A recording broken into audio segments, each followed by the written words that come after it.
The flames licked hungrily at the thatched roof, sending a thick plume of smoke into the starless night. Women screamed, clutching their children as men scrambled to form a bucket chain from the murky village well. It was chaos, the kind of chaos that had become all too familiar in Harui, a forgotten town clawing for survival on the edge of nowhere. Amidst the confusion, a figure emerged from the crowd. Tall and lanky, with shoulders too broad for his tattered shirt, young Malik shouted above the roar of the inferno, "This is no accident. This is them reminding us of our place." His words carried over the chaos, igniting murmurs of agreement among the villagers. They all knew who them was. The politicians, the landlords, the powerful men who made promises in broad daylight only to retreat to their opulent mansions by nightfall. Harui's people had seen it all before. Empty speeches, hollow assurances, and now their homes reduced to ashes. The fire that burned in the village that night was more than wood and straw. It was a metaphor, a symbol of the fiery frustration that smoldered within every villager. It was a spark, and Malik, with his youthful passion and defiant spirit, became its accidental torchbearer. When dawn broke, painting the sky in hues of blood and gold, the village elders convened under the lone baobab tree. Wrinkled faces bore expressions of weariness, but their eyes held a steely determination. "We can't let this continue," said Dada Arjun, the oldest and wisest among them. His voice quivered with age, but his words carried the weight of authority. "We need one of our own in power, someone who will fight for us, not against us." All eyes turned to Malik, who stood awkwardly at the edge of the gathering, shifting his weight from one foot to the other. He was barely 20, but his speech during the fire had ignited something in the hearts of the villagers, a belief that perhaps this boy could be their beacon of hope. Malik's heart pounded as he stepped forward, his hands trembling at his sides. "I'm just a farmer's son," he began, his voice cracking slightly. "What do I know about politics? About power?" "You know hunger," interrupted Dada Arjun. "You know struggle. That's more than these fat-bellied politicians ever will." The crowd murmured in agreement, and Malik felt a surge of responsibility settle on his young shoulders. He had no choice but to nod, his voice barely above a whisper. "I'll do it. For the village, I'll do it." But even as the villagers erupted into cheers, Malik felt a pang of unease. The flames of ambition and power had just been kindled within him, and he didn't yet understand that fire consumes indiscriminately. The village buzzed with an energy that hadn't been felt in decades. The election was still months away, but preparations had already begun. Women gathered in small groups, weaving garlands and banners, their hands working with practiced precision as they hummed old folk songs. The men, usually resigned to the monotony of farming, now spent their evenings strategizing and whispering Malik's name like a secret prayer. Malik, however, sat under the same baobab tree, staring at his calloused hands. His mind raced with doubts, fears, and questions. Was he truly capable of standing up to the seasoned politicians who had ruled the district for decades?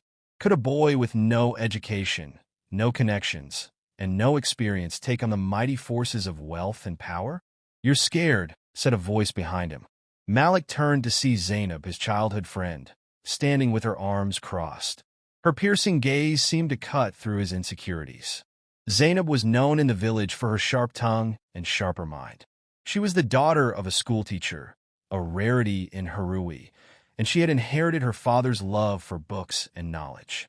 "Of course I'm scared," Malik admitted. "This isn't a game, Zainab. These people, they'll destroy me." "Maybe," she said, sitting down beside him. "But if you don't try, they'll destroy all of us. You have something they don't, a heart that beats for this village. That's your weapon." Her words were comforting, but Malik couldn't ignore the weight of his decision. He had grown up in this village, a place where hunger was a daily companion and dreams were a luxury few could afford. His father, Hamid, had died when Malik was just 10, leaving his mother to raise him and his younger sister, Amina, alone. They had survived on sheer grit and the kindness of neighbors. But kindness didn't fill empty stomachs. and Malik had learned early on that survival meant hard work and sacrifice. He had spent his adolescence toiling in the fields, watching the seasons change, and praying for rains that often didn't come. Now, those same hands that had plowed the earth were being asked to till the soil of politics. The next few weeks were a whirlwind. Malik's days were spent meeting villagers, listening to their grievances, and promising change. Zainab became his unofficial campaign manager, organizing rallies and writing speeches. Her father, the schoolteacher, lent his modest library to Malik, urging him to learn about governance and history. It wasn't long before Malik's name began to spread beyond Harui. Nearby villages, tired of the same cycle of corruption and neglect, started to rally behind him. For the first time, it seemed possible that someone from their own ranks could challenge the entrenched system.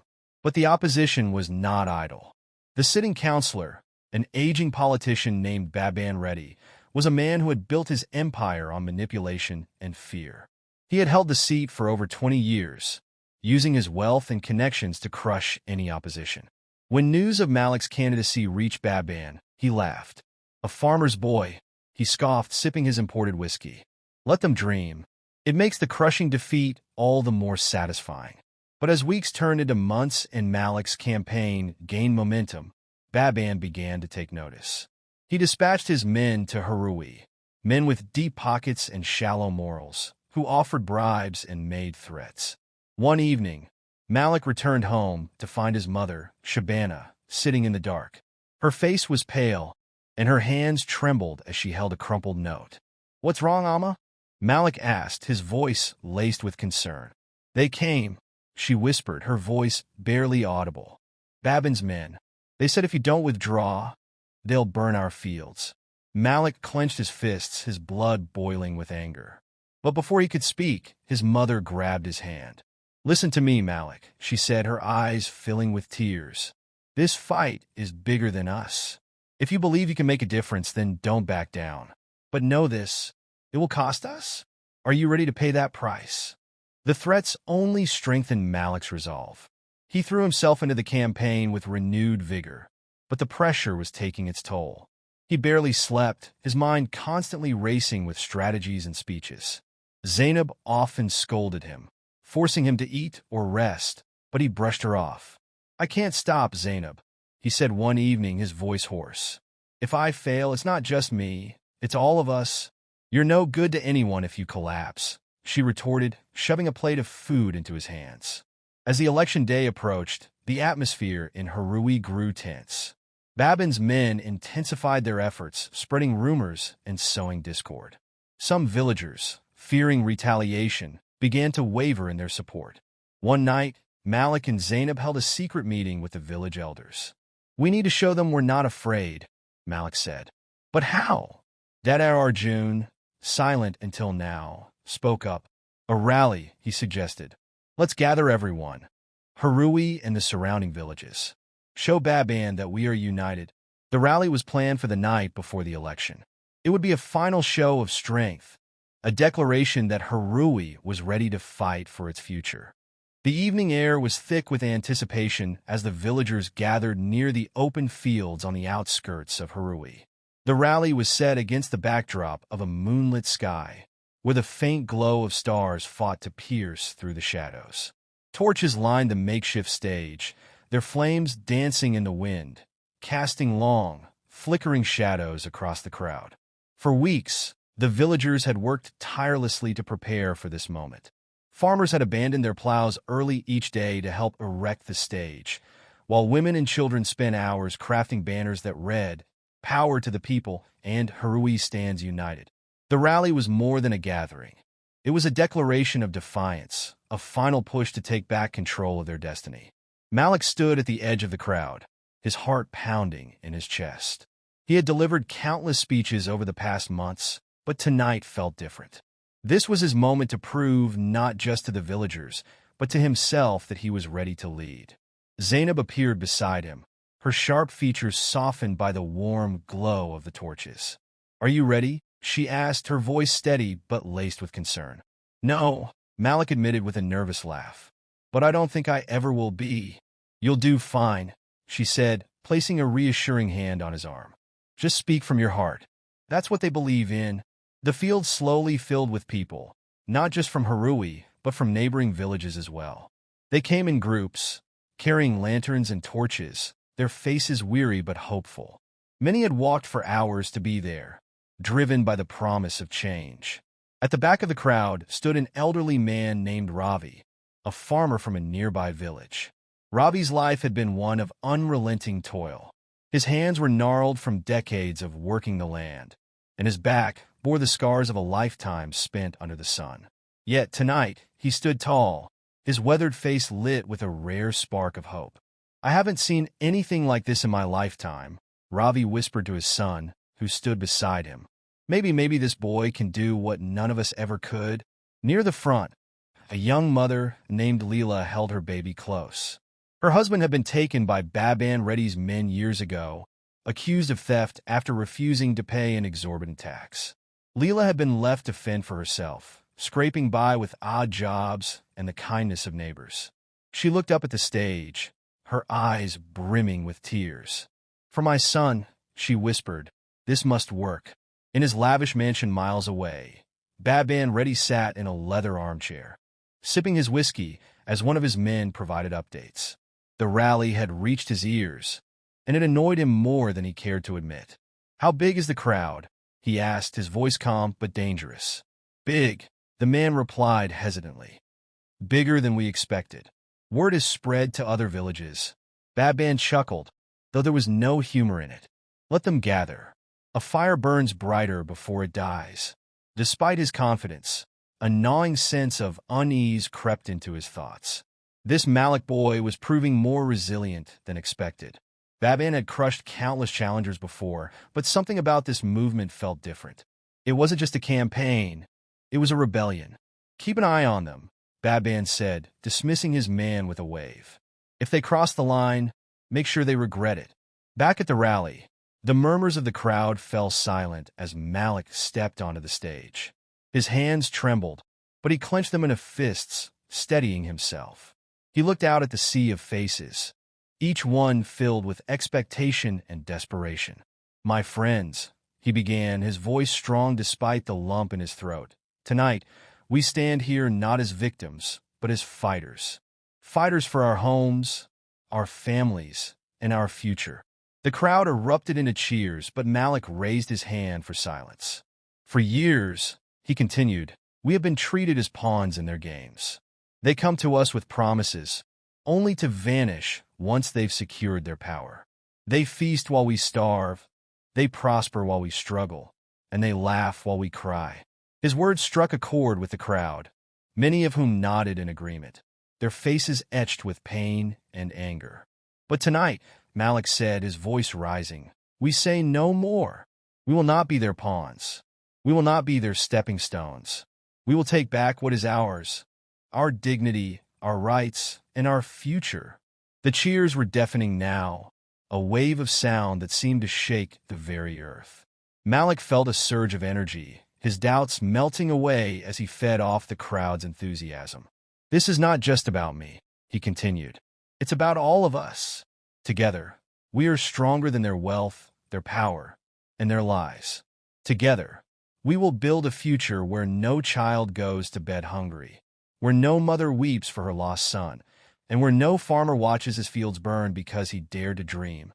As he spoke, Zainab watched from the sidelines, her chest swelling with pride. She had always known Malik had the potential to inspire, but tonight, he was more than just her childhood friend. He was a leader. By the time Malik finished his speech, the crowd was electrified. They chanted his name, their voices echoing into the night. The rally had achieved its purpose. It was a show of unity, a message to Baban Reddy and his ilk that the people of Harui were no longer afraid. But as the crowd began to disperse, a shadow loomed in the distance. A group of Baban's men, armed and menacing, watched from the edge of the field. They said nothing, but their presence was a silent warning. Malik noticed them, but refused to let fear take hold. He turned to Zainab and said, "They won't scare us." "Not tonight." Zainab nodded, but her expression was grim. "Be careful, Malik. The closer we get to victory, the more dangerous they'll become." As the torches dimmed and the villagers returned to their homes, the air was thick with both hope and foreboding. The rally had been a success, but the battle was far from over. Malik knew that the road ahead would be fraught with challenges, betrayals, and sacrifices. And deep down, he wondered, when the dust settled, would he still be the boy who dared to dream, or would power change him like it had changed so many before? The morning after the rally, the village of Harui awoke to a cautious sense of optimism. For the first time in decades, the villagers felt they had a voice. Malik's speech had lit a fire within them, one that no amount of intimidation or threats could easily extinguish.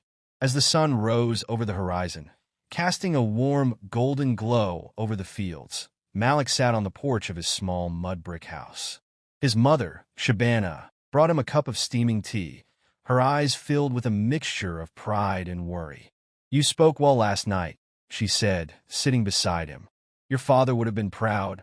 Malik looked down at his hands, the rough skin a testament to years of hard work. "I hope I'm doing the right thing, Amma," he said softly.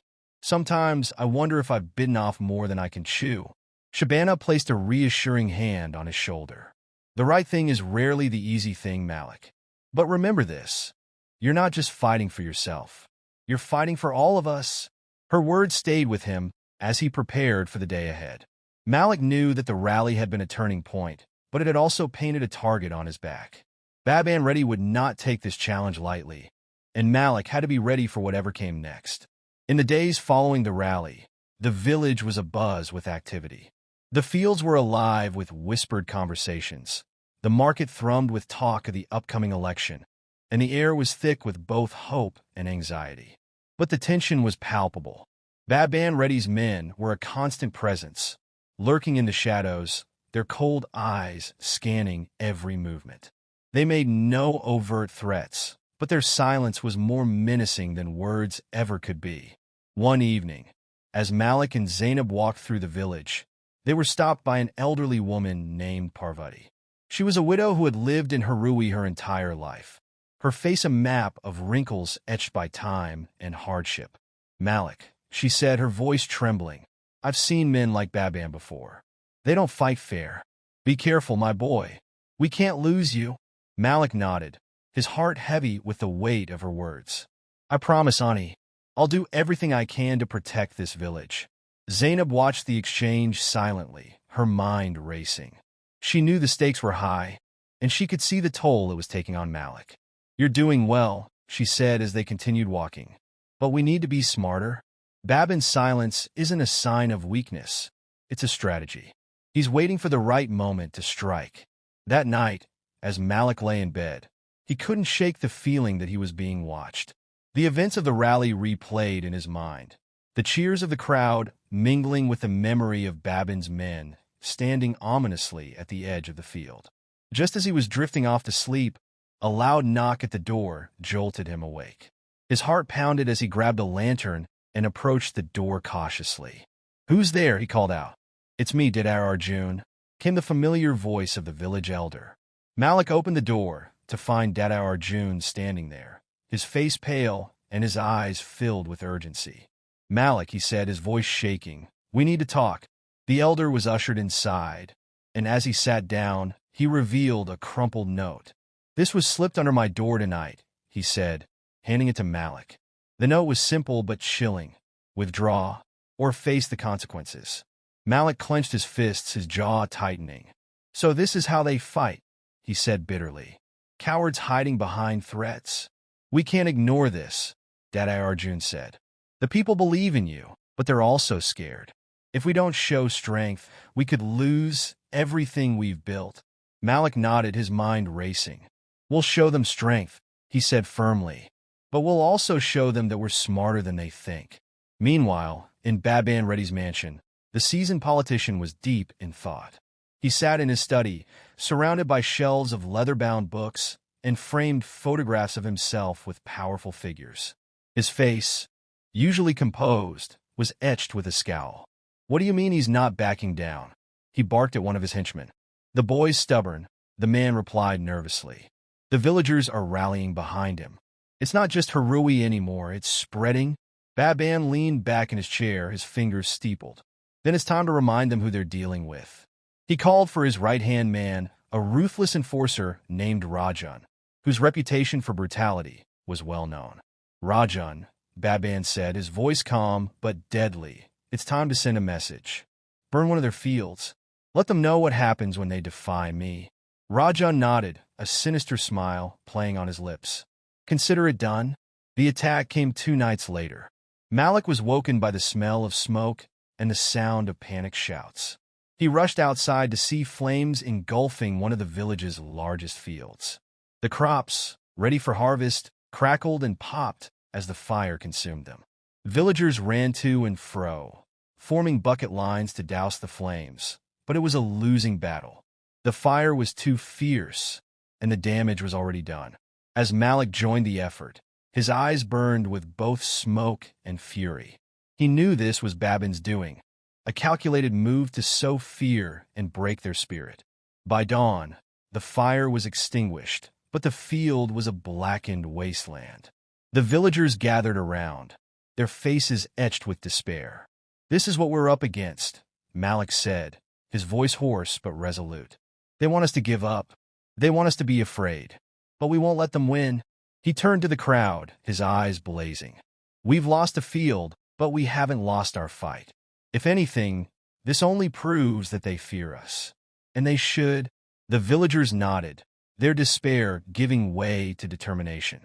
They had been tested, but they were far from broken. The charred remains of the field stood as a grim reminder of what the villagers were up against. For Harui, where every grain of rice was hard-earned, the loss of such a vital source of sustenance was a devastating blow. Farmers gathered in silence at the edge of the blackened land, their faces masks of grief and anger. For Malik, the sight was a punch to the gut. He had promised the villagers hope, but now their faith in him was being tested. He stood among them, the weight of their expectations pressing down on his shoulders. "This was Baban's doing," said Ravi, the elderly farmer who had come to the rally. His voice was steady, but his hands trembled as he clutched his walking stick. "He wants to break us, to show us that no matter what we do, he holds the power." Malik turned to face the crowd, his fists clenched at his sides.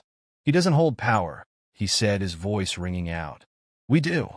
This field may be gone, but it's not the end. We'll rebuild, together." "But how?" a woman asked, her voice breaking. "The crops were meant to feed us through the dry season. What will we do now?" Malik's mind raced. He had no immediate answer, but he knew that surrendering to despair wasn't an option. "We'll pool our resources," he said, "share what we have, and I'll find a way to bring help from the outside." Zainab, standing at his side, added, "Baban wants us to feel isolated, but we're not alone. There are people beyond Harui who believe in our fight. We'll reach out to them." True to his word, Malik spent the following days rallying support. He wrote letters to neighboring villages, appealing for aid and solidarity. Zainab, ever the strategist, worked tirelessly to coordinate relief efforts. In the meantime, the villagers banded together in ways they hadn't before. Women cooked large communal meals, using what little they had left. Men repaired damaged irrigation systems and prepared other fields for planting. Even the children pitched in, carrying water and gathering firewood. The tragedy, instead of breaking them, had forged a deeper bond among the villagers. They were no longer just neighbors. They were a united front against a common enemy. The reports from Harui were not what Baban Reddy had expected. He had anticipated fear, submission, and a swift collapse of Malik's campaign. Instead, the boy was proving to be far more resilient than he'd imagined. Baban paced the length of his opulent study, his frustration evident in the tight lines of his face. "How is this possible?" he demanded of Rajan, who stood silently by the door. "The villagers are stubborn," Rajan replied. "The fire didn't have the effect we wanted. If anything, it's made them more determined." Baban slammed his fist onto the mahogany desk. "Then we'll escalate. Hit them where it hurts the most." "But sir," Rajan said cautiously, "if we push too hard, it could backfire. The boy has become a symbol now. If something happens to him..." Baban cut him off with a glare. "I don't need a lecture, Rajan. I need results." Do whatever it takes to shut him down. Rajan nodded and left the room. But even he felt a twinge of doubt. Babin's methods had always been ruthless, but this campaign was different. Malik wasn't just fighting for power. He was fighting for his people. As Malik's efforts to rebuild gained momentum, an unexpected visitor arrived in Harui. A man named Aslam, who had once been Babin's right-hand enforcer, now stood at Malik's door. Malik eyed him warily. "What do you want?" "I've come to help," Aslam said, his voice low. "Help?" Malik's tone was skeptical. "Why would someone like you want to help us?" Aslam sighed, his shoulders slumping. "Because I've seen what Babin is capable of. I worked for him for years, and I did things I'm not proud of. But I can't stand by and watch him destroy more lives. I want to make amends." Zainab, who had been listening from the corner, stepped forward. "Why should we trust you?" she asked bluntly. "You don't have to trust me," Aslam said. "But I know things about Babin, his plans, his weaknesses. Use that information however you see fit." After a tense pause, Malik nodded. "We'll hear you out. But if this is a trap, you won't leave this village alive." Armed with Aslam's information, Malik and his supporters planned their next move. They learned that Babin had been siphoning funds from government projects meant for the region, and they decided to expose him. With Zainab's help, Malik gathered evidence and prepared a report to send to a regional newspaper. At the same time, they organized a massive protest in the district capital, drawing villagers from across the region. The protest was the largest the area had ever seen. Thousands of people marched through the streets, holding banners and chanting slogans against corruption. Malik, standing at the forefront, delivered a powerful speech that was picked up by local media. Babin, watching the scenes unfold on his television, realized he had underestimated the boy. His empire of lies and intimidation was crumbling, and he had no one to blame but himself. Desperate, he attempted to bribe government officials to silence the protests, but it was too late. The evidence against him had gone public, and even his allies began to distance themselves. In the end, Babin Reddy was arrested on charges of corruption and embezzlement. His empire collapsed, and his name became a cautionary tale. As for Malik, he won the election by a landslide, but he didn't let power change him. He remained in Harui, working tirelessly to improve the lives of his people. Under his leadership, the village saw new schools, better irrigation systems, and a clinic to serve the sick. Zainab, ever his confidant and supporter, continued to stand by his side, ensuring that the movement they had built remained true to its roots. One evening, as Malik looked out over the fields, now lush and green with new crops, he turned to his mother and said, "We did it, Amma. We proved that even the smallest voices can bring down the mightiest walls." Shabana smiled, her eyes shining with pride. "You did it, my son, and your father would be proud." The story of Harui became an inspiration for villages across the region.